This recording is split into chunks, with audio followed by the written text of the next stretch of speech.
ఎక్కడెక్కడ invest. Welcome to this candid conversation exclusively on iDream. శ్రావణ మాసం లక్ష్మీదేవికి చాలా మంది పూజలు చేస్తున్నారు, కానీ నిజానికి లక్ష్మీదేవి అంటే ఐశ్వర్యాన్ని హ్యాండిల్ చేయడం ఒక పెద్ద కళ, ఒక సైన్స్ కూడా. ఎందుకంటే ఈ రెండింటిని బ్యాలెన్స్ చేసుకుంటూ మనకి కావాల్సిన అవసరాల కోసం డబ్బుల్ని సేకరిస్తూ కొంత డబ్బు దాచుకుంటూ ఫ్యూచర్కి ప్లాన్ చేసుకుంటూ ఉండడం ఒక చాలా పెద్ద టాస్క్ అని చెప్పాలి. ఇవాళ we have a very big expert మనతో పాటు. రామ్ ప్రసాద్ గారు is a personal finance consultant అని చెప్పాలి, ఇన్వెస్ట్మెంట్ ప్లానర్ అని చెప్పాలి. వారి అపారమైన అనుభవాల్లో ఎక్కడెక్కడ ఇన్వెస్ట్ చేయాలి, ఎంత డబ్బులు దాచుకోవాలి, ఎంత ఖర్చు పెట్టచ్చు, మౌలిక విషయాలు తెలుసుకుందాం. రామ్ ప్రసాద్ గారు, థ్యాంక్ యూ సో మచ్ అండి. నమస్కారం. నమస్కారం మేడం. యా, సో బేసికలీ డబ్బుల్ని హ్యాండిల్ చేయడం ఒక ఆర్ట్, నిజమేనాది? Yes ma'am. యా, అందరికీ వచ్చే క్వశ్చన్. చిన్నప్పుడు అయితే మా తాతగారి టైంలో అయితే పొదుపు చేయి, దాచుకో ఎక్కువ అని స్ట్రెస్ చేసేవారు. ఇప్పుడు it is a day of spending. So ఈ రెండింటిని అసలు ఎలా బ్యాలెన్స్ చేసుకోవాలి మనీని? మన భవిష్యత్తుని నిర్ణయించేది మనం సంపాదిస్తున్న మనీ కాదు, మనం పెడుతున్న పెట్టుబడులు. మీకు ఎంత వచ్చిందని కాదు, దాన్ని ఎలా ఇన్వెస్ట్ చేశారనేది మన ఫ్యూచర్, మన కిడ్స్ ఫ్యూచర్ని డిసైడ్ చేస్తుంది. అవును.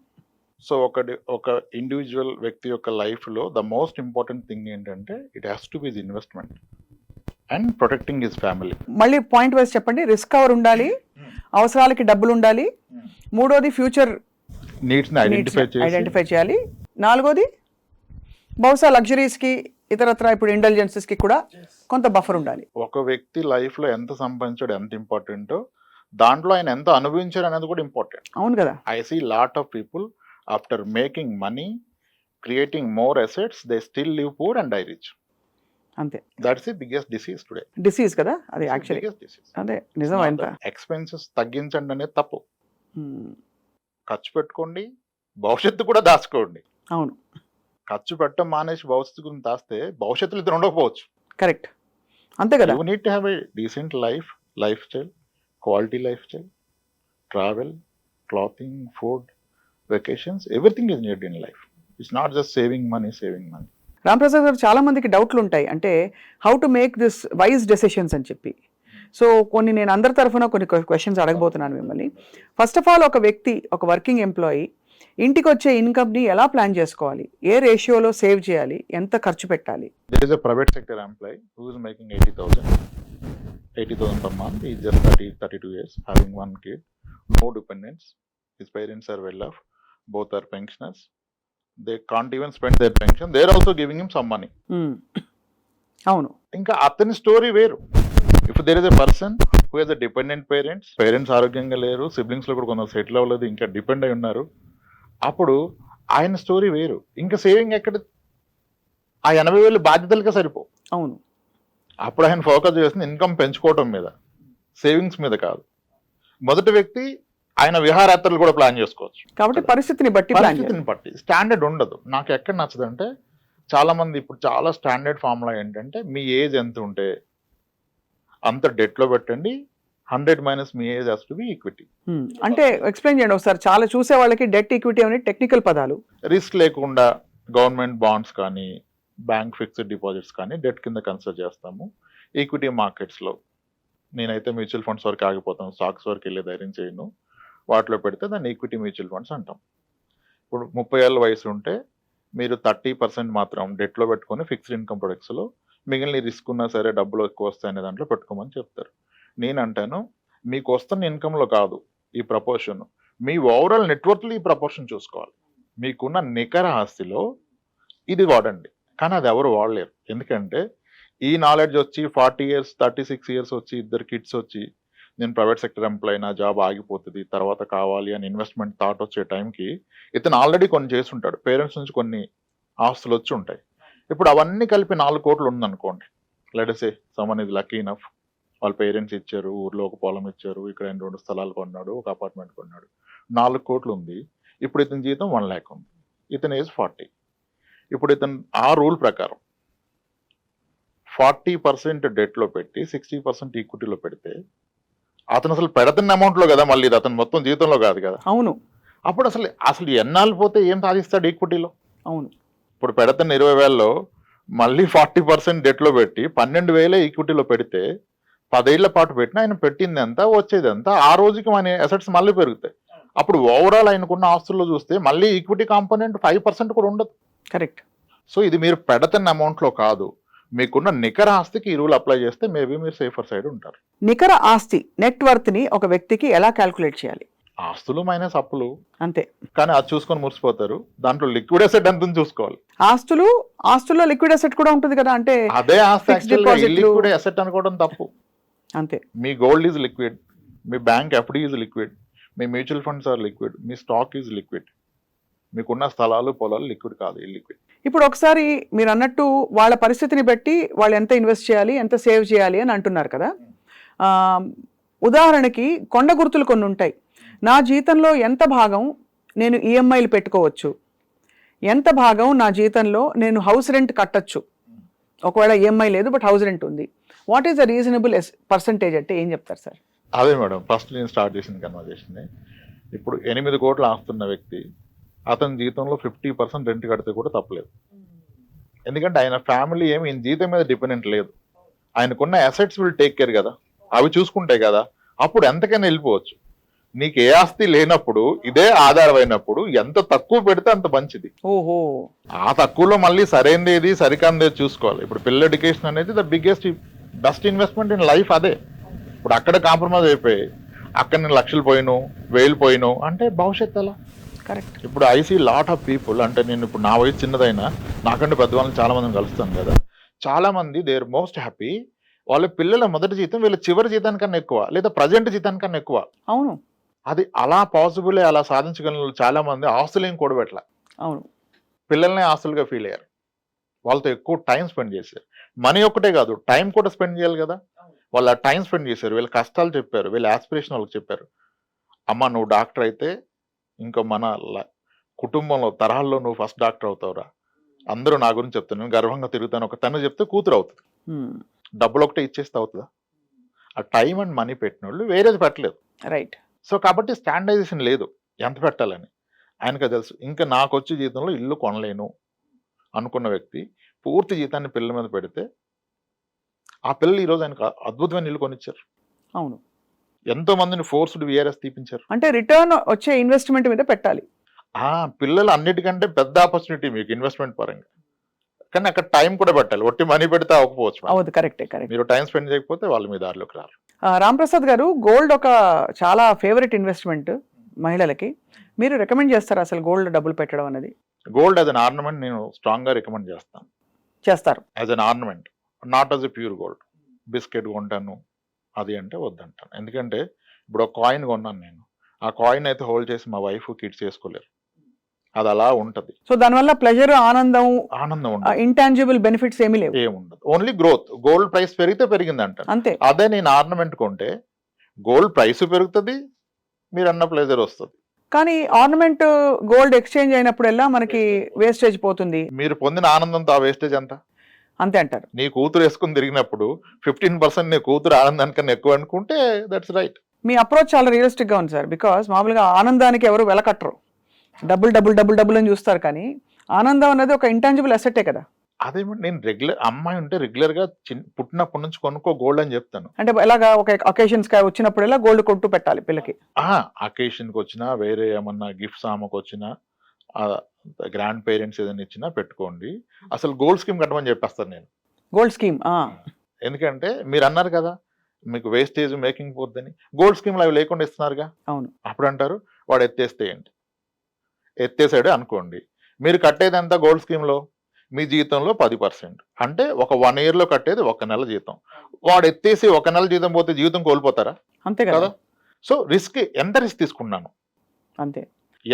అది ఒక 10% వరకు ఓకే అంటారు హ్యాపీగా. మేడం నేను స్ట్రాంగ్ గా బిలీవ్ అయ్యేది ఏంటంటే చాలా మంది నా క్లయింట్స్ కి 1 kilo గోల్డ్ ఉంది. 1 కిలోనా? 1 kilo. బట్ బాబోయ్ 1 కిలోనా? అమ్మాయి ఉన్నోళ్ళు పెట్టుకున్నారు. 2 అమ్మాయిలు ఉంటే ఏమొస్తుంది మీకు? 50 తులాల్లో కంప్లీట్ సెట్ వస్తుంది. అంతే కదా. అంతే. పెట్టుకున్నారు, అవకాశం ఉన్న వాళ్ళు పెట్టుకున్నారు. 1 kilo గోల్డ్ ఇంట్లో ఉంటే అతని ఇంటి గుట్టు ఎప్పటికీ రట్టవదు. ఏ అవసరానికైనా 10-20 లక్షలు. మీ 1 kilo గోల్డ్ మీద 40 లక్షలు లోన్ వచ్చేది, అట్లీస్ట్ 30 లక్షలు 20 లక్షలు లోన్ వస్తుంది కదా. అవును. మీరు ఇంట్లో పెట్టుకుంటే అంత గోల్డ్ని బ్యాంక్ లాకర్లో పెడతారు. మీకు అవసరమైన వాడికి ఆ లాకర్ నుంచి ఆ లాకర్లోకి మారుస్తాడు. You will get a loan at ఎంత లో rate of interest. Agriculture loans అయితేనేమో ఆ ఫార్మింగ్ ఉంటే వాళ్ళకి దాన్ని బేస్ చేసుకుని 7% ఇస్తారు, మనకి 8% ఇస్తారు. అంత తక్కువకి ఇంకెక్కడ అప్పు పుట్టదు. అండ్ మీరు ఎవరికి చెప్పట్లే మీరు అవసరంలో ఉన్నారు, మీకు డబ్బు అవసరం అని. అవును. ఇప్పుడు చాలా మంది ఒకప్పుడు ట్రెడిషన్ ఏంటంటే చిట్స్ కట్టడం ఒక్కటే తెలుసు గవర్నమెంట్ ఎంప్లాయీస్. ఆ మెచ్యూరిటీని కాలేజ్ ఫీజు కడతారు. ఒకసారి ఆ చిట్ లేట్ అవుతుంది, 2 months లేట్ అవుతుంది, అతను వేరే వాళ్ళు ఉన్నారు చిట్టిలో పాటలో రాలేదంటాడు. అప్పుడు బంగారం ఉంటే ఈ ఒక్క నెలకి బంగారం పడి తెచ్చుకుంటాడు, చిట్టి వచ్చాక తీర్పించుకుంటాడు. ఎందుకంటే గోల్డ్ లోన్కి మీకు ప్రీ క్లోజింగ్ ఛార్జ్ ఉండదు, పెనాల్టీ ఉండదు, అవును, డైలీ ఇంట్రెస్ట్ పడుతుంది. 15 రోజుల తర్వాత తీసుకుంటే 15 రోజులకే పే చేస్తారు. ఎంత ఆనందాన్ని ఇస్తుంది అంటే ప్రశాంతమైన నిద్రపోవాలంటే కేజీ గోల్డ్ ఉండాలంట. 1 కిలో గోల్డ్ ఒక గొప్ప టార్గెట్ చాలా మందికి. అవుతుంది, స్లోలీ చేసుకుంటే వెళ్తే అయిపోతుంది. అవును, మంత్లీ 3 months నాకు 1 గ్రామ్ కొనండి, డబ్బు ఉన్నప్పుడు కాస్త ఎక్కువ కొనుక్కుంటే అయిపోతుంది. Very possible. దట్స్ వెరీ చాలా హాయిగా చేర్చుకుంటూ పోవచ్చు అలా. నిజమైన real estate gold, real estate is fake. అంతేనా? ఇది చాలా పెద్ద రెవల్యూషన్. 30 లక్షల స్థలం ఉంది, మీ అవసరానికి డబ్బులు వస్తాయా? అమ్ముడుపోద్దా? ఎవరు కొంటారు? ఎంతమందికి చెప్తారు? ఎక్కడి నుంచో నమ్ముతారు మీరు? మీ బంగారం ఎవరికైనా చెప్పాలా? అదే కదా, ఫంక్షన్ ఉంటే తెచ్చుకోవచ్చు, లేదంటే పెట్టుకోవచ్చు. చాలా మంది అసలు ఇవాళ రేపు గోల్డ్ని లోన్లోనే పెడుతున్నారు. ఎందుకంటే సార్ నాకు 7-8% లోన్ వచ్చేస్తుంది, స్మాల్ ఫైనాన్స్ బ్యాంక్ 9.25 ఇస్తుంది, నేను లాకర్లో పెడితే వాడు లాకర్ ఛార్జ్ చేస్తున్నాడు, లాకర్ ఇవ్వమంటే పాలసీ కట్టమన్నాడు, ఎందుకు అదేదో నేను లోన్లో పెట్టేస్తాను, ఆ డబ్బులు ఎక్కడ ఇన్వెస్ట్ చేస్తే ఎక్కువ వస్తున్నాడు. అది కరెక్ట్ అని చెప్పట్లా, అలా కూడా చాలా మంది చేస్తున్నారు. నిజమే కదా, అది దాచుకోవడానికి లాకర్ తీసుకుని డబ్బులు కట్టడం బదులు ఇంకో చోట పెడితే బహుశా దానికన్నా ఒక 1% ఎక్కువ వస్తుంది కదా నాకు. అది ఆర్నమెంట్తోనే అవుతుంది, ప్యూర్ గోల్డ్ ఇదంతా చేసుకోరు, ప్లెడ్జింగ్ కూడా కష్టం. అవును. సో కాబట్టి ఆర్నమెంట్కి ఎప్పుడు ఎగ్నెస్ట్ కాదు. ఆ వేస్టేజ్ అండ్ మేకింగ్ ఛార్జ్ అనేది ఒకటి ఉంది కదా, మీరు ఒక స్కీమ్ ద్వారా కొంటే అది లేకుండా ఇస్తున్నాడు, అప్పుడు అది లేనట్టే కదా.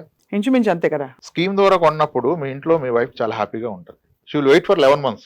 అదే కదా, అలా కూడా మీ పిల్లల బర్త్డే కొనుక్కోండి, 11 months ముందు స్టార్ట్ చేసి హ్యాపీ కదా. చాలా గొప్ప ఆలోచన ఇది. సార్ అలాగే లిక్విడ్ బ్యాంక్ అకౌంట్లో లిక్విడ్ ఎంత ఉంచుకోవాలి? ఇప్పుడు ఇవాళ రేపు ఐటీ ఎంప్లాయీస్ కపుల్స్ ఉంటారు, వీళ్ళకి 1.5 లక్ష, వాళ్ళకి 1 లక్ష, 3 లక్షలు వచ్చాయనుకోండి సార్. ఖర్చులకి సరే 1 లక్ష పోయినా కూడా వీళ్ళ బ్యాంక్లో వాళ్ళ బ్యాంక్లో అక్యుములేట్ అయ్యి 8-10 లక్షలు వీళ్ళకి, 8-10 లక్షలు వాళ్ళకి లిక్విడ్ ఉందనుకోండి. Is that advisable? లిక్విడ్గా పెట్టడం వల్ల వాళ్ళు కోల్పోతున్నారంటారా ఏమన్నా? అది వాళ్ళ నాలెడ్జ్ మీద డిపెండ్ ఉంటుంది, వాళ్ళు చూసే విధానం మీద డిపెండ్ ఉంటుంది. కొంతమందికి 6 లక్షలు అకౌంట్ లేకపోతే నిద్ర పడుతుంది. నా క్లయింట్ ఒక ఉన్నారు మీ పేరుతోనే, బెంగళూరులో ఉంటారు. అవి నాకు ఫస్ట్ చెప్పిన మాట, మీరు ఏమన్నా చెప్పండి రామప్రసాద్ గారు, నా అకౌంట్లో 6 lakhs లేకపోతే నాకు నిద్ర పట్టదు అని చెప్పింది ఆవిడ. ఇంకా అవునప్పుడు నేను డిస్టర్బ్ చేయను, దట్ ఈజ్ రైట్ అని చెప్తాం. కానీ లిక్విడ్ ఎమర్జెన్సీ ఫండ్ అంటారు కదా, ఎమర్జెన్సీ ఫండ్ అసలు ఎందుకు అవసరం అనేది నా క్వశ్చన్. మెడికల్ ఇన్సూరెన్స్ ఉంటుంది అందరికి, అది ఉండాలి. అది లేకుండా ఎమర్జెన్సీ ఫండ్ పెడితే తప్పు, అది ఉన్నప్పుడు ఎమర్జెన్సీ ఫండ్ అవసరం లేదు. అవును. ఇంకేముంటది ఎమర్జెన్సీ అంటే గబుక్కుమని ట్రావెల్, ఒక ఫారిన్ ట్రావెల్ వచ్చింది, ఏదో ఎవరికో బాలేదో లేకపోతే వెళ్ళి చూడాలో, సడన్ గా ఒక పెళ్లి వస్తుంది, అప్పుడు లిక్విడేట్ చేసుకునే విధంగా ఉండాలి ఏదైనా. అయితే దానికి చాలా మార్గాలు ఉన్నాయి. ఎమర్జెన్సీ ఫండ్ బ్యాంక్ అకౌంట్లో, సేవింగ్స్ అకౌంట్లో ఉండి 3.25 ఇంట్రెస్ట్ జనరేట్ చేయాలా? ఇప్పుడు మ్యూచువల్ ఫండ్లో ఒక 40 లక్షలు ఉందనుకో, నెలకి 10,000 వేసి పెడితే ఒక 5 yearsలో అయిపోద్ది కదా. అవును. దానికి తోడు లంసం యాడ్ చేస్తే ఒక 10 lakhs 15 lakhs ఉంది మ్యూచువల్ ఫండ్లో. ఇప్పుడు వెసులుబాటు ఏంటంటే ఈక్విటీ మ్యూచువల్ ఫండ్ మీద కానీ, స్టాక్స్ మీద కానీ, ఈక్విటీ మ్యూచువల్ ఫండే పట్టుకోండి, స్టాక్స్ నేను రికమెండ్ చేయను. ఇన్స్టాంట్గా 15 minutesలో మీకు దాని మీద 50% లోన్ వస్తుంది. ఇంకా లిక్విడ్ ఎందుకు మీకు? అంతే. 15 minutesలో మీరు ఎయిర్పోర్ట్కి వెళ్ళే లోపల లోన్ క్రియేట్ అవుతుంది, మీరు క్యాబ్ బుక్ చేసుకుని క్యాబ్ ఎక్కే లోపల లోన్ వస్తున్నప్పుడు లిక్విడ్ ఎందుకు పెడతారు 3%లో? ఇన్స్టెడ్ ఏం చేయాలి, దాన్ని మ్యూచువల్ ఫండ్స్లో పెట్టాలి. మ్యూచువల్ ఫండ్స్లో పెట్టాలి ఎప్పుడు లాంగ్ టర్మ్ గోల్ గురించి. ఆ మ్యూచువల్ ఫండ్లో ఒక 15 lakhs ఉన్నప్పుడు మీకు 6 lakhs ఫింగర్ క్లిక్ అవే, ఒక బటన్ నొక్కితే వస్తున్నప్పుడు ఇంకా అప్పుడు అవసరం లేదు. కానీ డే 1 నేను మ్యూచువల్ ఫండ్ 10,000 స్టార్ట్ చేశాను కాబట్టి ఏం ఉంచునంటే తప్పు. కరెక్ట్. అందుకే కేస్ టు కేస్. ఇప్పుడు అన్న బంగారం 1 kilo ఉంటే ఇంక ఇవన్నీ అవసరం లేదు స్టోరీ. అవును, అంతే కదా. అదే ఇంకా సేఫెస్ట్ గా అనిపిస్తుంది. సేఫెస్ట్ అదే యాక్చువల్ గా అందరికి తెలిసింది. ఇప్పుడు కొత్తది పరిశీలించాలంటే కష్టం. ఈ ఎపిసోడ్ భర్తలందరూ చూడాలని చెప్పి మేము కోరుకుంటామండి, భార్యల పేరిట గోల్డ్ కొంటారని. కానీ రాంప్రసాద్ గారు, పిల్లలు పెద్దవాళ్ళు అయ్యి ఉద్యోగాల్లో స్థిరపడిన తర్వాత డిపెండెంట్స్ ఎవరు లేని పక్షంలో వ్యక్తులకి, ఇండివిజువల్స్ కి రిస్క్ కవర్ అవసరం అంటారా? అవసరం లేదు అసలు. బికాస్ ఆల్రెడీ పెద్దవాళ్ళు అయిపోయారు, రిస్క్ ఎవరికి? వెనకాల ఉండే ఫ్యామిలీ మెంబర్స్ కి బాధ్యతలు తీయడానికి పోతే 20 లక్షలు వస్తాయి చేతిలో, 25 లక్షలు, వాట్ ఎవర్.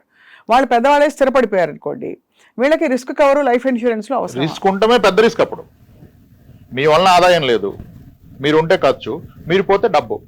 అప్పుడు ఏ ఆలోచన రావచ్చు అవతల వాళ్ళకి? అంతే కదా. బియాండ్ ఏజ్ ప్రతి ఒక్కళ్ళు కూడా ఇది నీళ్లు పళ్ళ మెరుగు, ప్రేమ కూడా కిందికి వెళ్తుంటారు కదా. పిల్లల్ని ప్రేమించినట్టుగా తల్లిదండ్రులను ప్రేమించలేకపోవచ్చు అవును కదా. అప్పుడు మనకు రిస్క్ కవర్ ఉంటుంది. రిస్క్ కవర్ ఉండకూడదు అసలు. ఎల్ఐసీలు లేదు ఈ పాలసీలు which give you risk cover along with money back, ఇట్లాంటివి అడ్వైస్ చేస్తారా మీరు?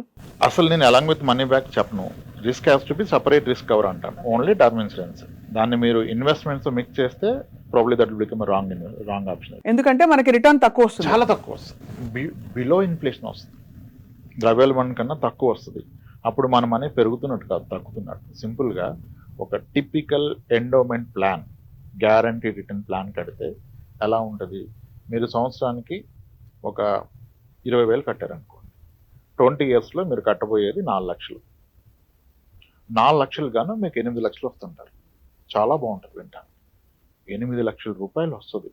మీరు నొప్పి తెలవకుండా సంవత్సరానికి 20,000, అది క్వార్టర్లీ, హాఫ్ ఇయర్లీ, మంత్లీ కడుతున్నారు. మనం మిస్ అయిన పాయింట్ ఏంటంటే 20 ఏళ్ల తర్వాత ఆ 8 లక్షలకు ఉండే విలువ ఏంటి?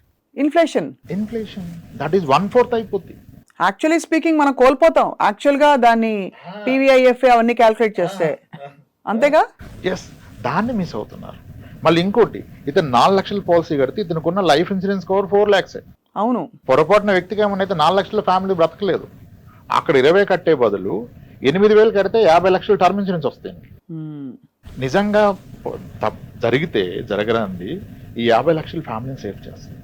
ఆ 4 లక్షల కార్యక్రమాలకు సరిపోవు. సో ఇది చాలా మంది తప్పు చేస్తారు. బికాస్ వాళ్ళకి రాబోయే వాట్ ఎవర్ ఎక్స్ట్రా మీరు చెప్పారు డబుల్ అయ్యి వస్తుందని, అది పెద్దగా కనిపిస్తుంది.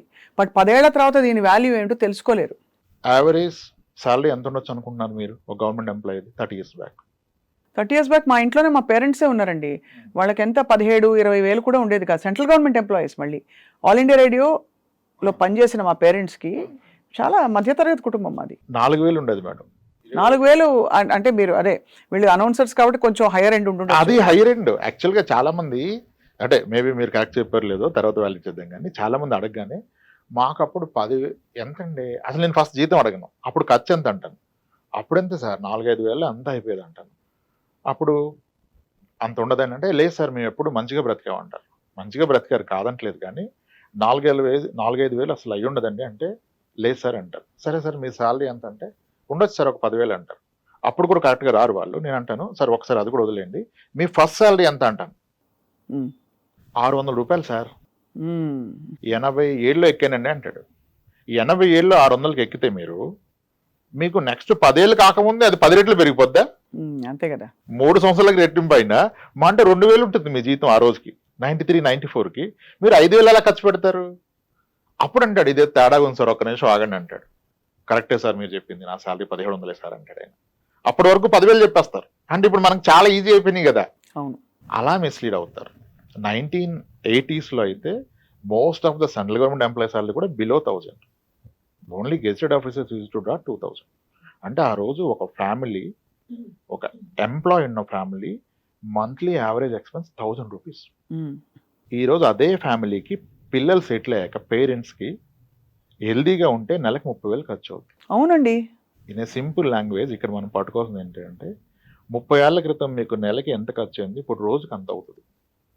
This is the rule you need to catch for future calculation. అంటే ఈరోజు మనకి ఒక లైఫ్ స్టైల్కి 50,000 అయింది, 1,00,000 అయింది అనుకోండి. మనం ఒక 30 years పోయాక మనకు 60-70 ఏళ్ళు వస్తే రోజుకి ఈ 1,00,000 రూపాయలు అవుతుంది, 30 లక్షలు అవుతుంది. ఎవరు నమ్మరు. నమ్మాల్సిన అవసరం లేదు. భవిష్యత్తును చూడక పాస్ట్ని చూడు. నేను అదే అంటాను, రిచ్ డాడ్ పూర్ డాడ్ చదివే కన్నా ముందు మీ డాడ్ని చదవండి మీరు. అదే ఇది మనకి రిలవెంట్. చాలా కలిసి ఇది మనకి రిలవెంట్. ఇప్పుడు మనం చెప్పిన ఎగ్జాంపుల్ చాలా మంది నమ్మరు. 30 years బ్యాక్ 1,000 రూపాయలు ఎప్పుడు అంత లేదంటారు. కానీ ఇప్పుడు చెక్ చేస్తే వాళ్ళకి తేలిపోద్ది. కరెక్టే, మన కిరాణా షాప్ ఖాతా నాకు గుర్తుంది కదా, 320 రూపాయలు నెలకి, విత్ హార్లిక్స్ బాటిల్ కలిపితే 320, లేదంటే 300 అంటాడు ఆయన. 250 అంటాడు. అయిపోయింది కదా అక్కడ. 1,000 రూపాయలు లావిష్ లైఫ్ ఆ రోజు. ఈరోజు 30,000కి ఆ లైఫ్ లేదు అసలు.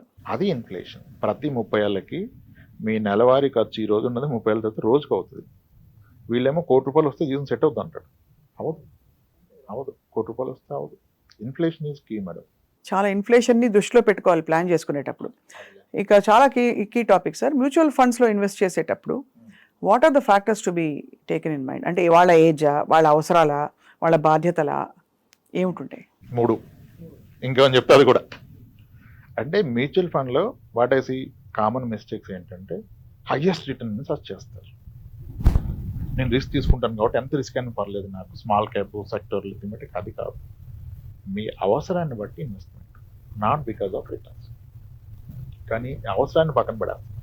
నేను ఏమంటానంటే 1 లీటర్ పాలు తెచ్చి ఇంట్లో ఇస్తే అదేం చేయాలో చెప్తే కదా ఆమె చేస్తుంది సరిగా. ఈవినింగ్ గెస్ట్లు వస్తారు, టీ పెట్టాలంటే దాన్ని అలానే ఫ్రిడ్జ్లో పెట్టాలి. అవును. మధ్యాహ్నం బిర్యానీలోకి నువ్వు పెరుగు చేసి రైతా చేయాలంటే ఇమీడియట్గా వేడి చేసి పెరుగు తోడెట్టాలి. స్వీట్ చేద్దామంటే బాగా మరగబెట్టి దాన్ని ఏదో చేయాలి. అట్లా అవసరాన్ని బట్టి చేయాలి. Same is the case with mutual fund. అన్నీ ఒకలా కాదు. రైట్. 6 నెలల్లో నాకు డబ్బులు అవసరం పడొచ్చు అనే అనుమానం ఉంటే దాన్ని మ్యూచువల్ ఫండ్లో, డెట్ ఫండ్లో, దాన్ని very short duration something like liquid fund, over night ఫండ్స్లో పెట్టుకోవచ్చు. ఇంకాస్త టైం ఉంటే అల్ట్రా షార్ట్ డ్యూరేషన్ ఫండ్. లేదు నాకు 3-4 ఏళ్ళు ఉంది కానీ నా డబ్బు తగ్గితే నేను తట్టుకోలేను అయినా క్లియర్ ఎఫ్డి ఇన్వెస్టర్ అంటే అప్పుడు గిల్ట్ ఫండ్, ఓన్లీ గవర్నమెంట్ బాండ్స్లో ఇన్వెస్ట్ చేస్తారు. అవి మనకు బాగానే ఇస్తున్నాయి గత 2-3 ఇయర్స్గా. అట్లీస్ట్ ఎఫ్డీ రేట్ని ఇస్తే అవకాశం ఉంటే కాస్త ఎక్కువ ఇస్తే. గిల్ట్ ఫండ్లో పెట్టినప్పుడు ఇప్పుడు ఎఫ్డీలో పెడితే ఎవరి ఇయర్ ట్యాక్స్ కట్టాలి, ఇక్కడ కట్టాల్సిన అవసరం లేదు, రిడీమ్ చేసినప్పుడే పే చేస్తాం. అంటే అవసరాన్ని బట్టి ఫండ్. ఇప్పుడు నా కూతురు పెళ్ళికి కావాలి, నాకు మరి ఈ గిల్డ్ ఫండ్లో మరి దీనికి రేట్ ఆఫ్ రిటర్న్ ఎంత ఉంటుంది? 11 ఉంది లాస్ట్ 2 ఇయర్స్, కొన్ని ఫండ్స్ 9, ఎఫ్డీ కన్నా 1-2% ఎక్కువ ఇస్తుంది. ఎక్కువ ఉంటుంది, పైగా ట్యాక్స్ కట్టకలేదు అంటున్నారు మీరు. ఎప్పటికప్పుడు అవసరం లేదు, మీరు రిడీమ్ చేసినప్పుడు కడతారు long term capital gain tax. ఆ లాంగ్ టర్మ్ క్యాపిటల్ గెయిన్ అంటే మరి అన్ని సంవత్సరాలు కడతారా? సపోజ్ నేను 5 years at the rate of 11% పెట్టాను అనుకోండి, 5 years తర్వాత వచ్చిన సపోజ్ ఒక లంసమ్ ఒక 2 lakhs ఎక్స్ట్రా వచ్చింది అనుకోండి, దానికి 3 lakhs 5 lakhs అయింది అనుకోండి, జస్ట్ ఆ 2 lakhs మీద మీరు ఎంత కడతారు? 12.5% క్యాపిటల్ గెయిన్స్ ట్యాక్స్. అదే ఎఫ్డీలో ఉంటే ఎవ్రీ ఇయర్ వచ్చిన ఇంట్రెస్ట్ అయ్యే ట్యాక్స్ కట్టాలి. అది కూడా that attracts the income tax slab your in. ఒక పెన్షనర్ ఎఫ్డీలో పెడితే ఆయన పెన్షన్ వల్ల 30% ఉంటే దీని మీద మళ్ళీ 30 కట్టాలి కదా. కాబట్టి మీకు ఆ ఎఫ్డీతో పాటు జీతం కూడా ఉంటే మీ ట్యాక్స్ స్లాబ్ పెద్దదవుతుంది కదా. కాబట్టి ఇవన్నీ కన్సిడర్ చేసి తీసుకోవాలి. కాబట్టి ఇన్వెస్ట్మెంట్ ప్లానింగ్ అన్నది ఊరికే ఏదో అందరికీ ఒకటి కాదు, పారాసిటమాల్ కాదు ఇది. 650 డోలో వేసుకో ఫీవర్ వస్తే కాదు ఇది. అందరికీ కస్టమైజ్డ్ అండ్ వాళ్ళ వాళ్ళ బాధ్యతలు, గోల్స్, లైఫ్ స్టైల్ అన్నీ చూసి మీరు సలహాలు ఇస్తారు. ఆరోగ్య పరిస్థితి కూడా అంతే చూసి సలహాలు ఇస్తారు. Already severe diabetes, hyper tension ఉన్న వ్యక్తికి మీరు మళ్ళీ ఈక్విటీ ఇస్తే probably your reducing the life span. చాలా యూస్ఫుల్. ఎంత యూస్ఫుల్గా ఉందంటే ప్రాక్టికల్గా రాంప్రసాద్ గారు మీరు చెప్తున్నది. Finally I want to ask you one question. Credit card అవసరమా మనిషికి? ఉండడం మంచిదంటారా? అది కన్వీనియన్స్, మీకు క్రెడిట్ హిస్టరీకి క్రియేట్ అవుతుంది, రేపటి రోజున ₹2 తీసుకోవాలంటే ఉంటుందంటారు. క్రెడిట్ కార్డ్ అవసరం అంటే అగైన్ వాళ్ళు ఎలా వాడతారని. కత్తి అవసరం అంటే ఎన్ని విధాలుగా వాడుకోవచ్చు కత్తిని. కరెక్టే. అవును. ఒక క్రెడిట్ కార్డు తీసుకొని దాన్ని బేస్ చేసుకొని 5 క్రెడిట్ కార్డు తీసుకొని కార్డ్స్ గేమ్ అన్నట్టుగా ఆడేవాళ్ళు చాలా మంది ఉన్నారు. That's where they last there lifes. మొత్తం ఫ్యూచర్ స్పాయిల్ అయిపోయింది. ఈ కార్డులో తీసి దానికి మినిమం బ్యాలెన్స్, ఇదంతా ట్రాప్. మీరు ఒక credit card with best limit పెట్టుకొని దాన్ని ప్రాపర్గా ఎవ్రీ మంత్ అన్ని దాని మీద కొనుక్కొని విత్ ఇన్ లిమిట్లో కడితే ఇట్స్ అబ్సల్యూట్లీ మీకు ఒక ట్రాక్ ఉంటుంది. ఇంక మీరు ఎక్సెల్ వేసుకోవాల్సిన అవసరం లేదు. దాని స్టేట్మెంట్ డౌన్ చేస్తే వచ్చేస్తుంది. దానికి తోడు వాళ్ళు ఏవేవో బెనిఫిట్స్ ఇస్తారు, ఎయిర్పోర్ట్ లాంజ్ యాక్సెస్ ఇస్తారు మీకు, అవి డిస్కౌంట్లు, ఐఫోన్కి అవి అలా వాడుకోవచ్చు. కానీ దాన్ని ఎందుకు ఎలా వాడుతున్నారు అనేది చాలా ఇంపార్టెంట్. కాబట్టి ఏదైనా మన సంకల్పంలో ఒక బ్యాలెన్స్ ఉండాలి. ఇవన్నీ మనకిచ్చిన వెసులుబాట్లు, లోన్ తీసుకోగలగడం, పర్సనల్ ఫైనాన్స్కి మనకి అందుబాటులో ఉండడం, ఇవన్నీ మనకు వచ్చిన వెసులుబాట్లు. బట్ వాటిని చాలా తెలివిగా, విచక్షణతో వాడుకోవాలి. క్రెడిట్ కార్డు వాళ్ళు మనకి ఇచ్చేదే, మనం ఫెయిల్ అయితే they will make money. When you are not paying full amount on time, minimum balance pay చేస్తే almost you will charges annually 40-50%. బాబోయ్. మంత్లీ 3-5% చేస్తారు. చాలామంది ఆ ట్రాప్లోకి వెళ్ళి మినిమం బ్యాలెన్స్లోనే ఉంటారు, అసలు తీరదు. అలా 10 members ఉన్నా దే కార్డ్ వాళ్ళు they make money. On time వాడుకొని ఆన్ టైం కట్టే వాళ్ళతో వాళ్ళకి ఏమీ రాదు. అంతే కదా. మేబీ కొన్ని టైప్స్ ఏమైనా రావచ్చు బ్యాక్ ఎండ్లో, కానీ సో దాన్ని వాడటం చాలా important. So as we wind up Ramprasad గారు, of course people will contact you. మీకు డైరెక్ట్గా వాళ్ళకి ఏమైనా ఇంకా సలహాలు కావాలంటే మీరు వాళ్ళు మాట్లాడుకోండి. అయితే మీరు ఇచ్చే గోల్డెన్ ప్రిన్సిపల్ టువర్డ్స్ మనీ పట్ల మన యాటిట్యూడ్, ఒక గోల్డెన్ ప్రిన్సిపల్ చెప్పండి sir before we wind up. నేనైతే నాకు గోల్డెన్ ప్రిన్సిపల్ ఉంది, చెప్పండి, మీరు చెప్పండి. రెస్పెక్ట్ ఇట్, అంతే. That has to be respect అంటే దాన్ని వాల్యూ ఇస్తాము, రెస్పెక్ట్ ఇస్తాము, దాన్ని ఎక్కడ ఉంచాలో అక్కడే ఉంచుతాము. ఎక్కువ దాన్ని రెస్పెక్ట్ ఇచ్చేవాళ్ళని మనం మరీ దగ్గరికి లాక్కోం కదా, అదొక వనరు. It's all depends on the it's relation with money. How better you keep it's better, better your life, your future. అంతే. దాన్ని స్పాయిల్ చేసుకుంటే you will never come out of it. చాలా యూస్ఫుల్ టిప్స్ తోటి చాలా మంది చేస్తున్న పొరపాట్ల మీద దృష్టి పెడుతూ మీరు చెప్పిన ఇన్ఫర్మేషన్ చాలా బాగా ఉపయోగపడుతుందండి రాంప్రసాద్ గారు. Thank you so much. నమస్కారం. థ్యాంక్స్.